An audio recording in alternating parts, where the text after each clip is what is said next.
Hi friends, ఈరోజు నేను మరొక సరికొత్త విషయంతో మీ ముందుకు వచ్చాను.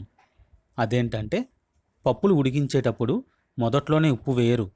అలా వేస్తే గనక పప్పు ఉడకదంటారు.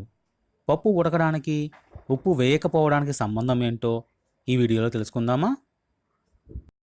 పప్పు సాధారణంగా పిండి పదార్థంతోనూ మాంసకృత్తులు అంటే ప్రోటీన్లతోనూ నిండి ఉంటుంది.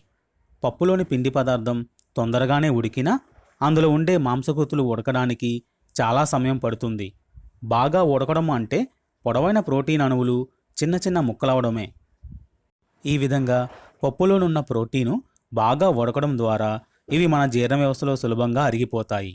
నీటి సమక్షంలో ప్రోటీన్ అణువులు ముక్కలవడాన్ని జల విశ్లేషణం అంటే హైడ్రాలసిస్ అంటారు.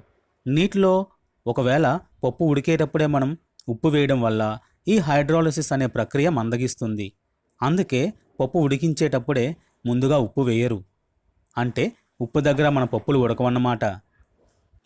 ఫ్రెండ్స్, నేను చెప్పే ఇలాంటి ఆసక్తికరమైన విషయాలు మీరు తెలుసుకోవాలనుకుంటే పక్కనే ఉన్నటువంటి రెడ్ కలర్ సబ్స్క్రైబ్ బటన్ మీద క్లిక్ చేయండి. ఆ తర్వాత వచ్చే గంట సింబల్ మీద క్లిక్ చేయండి.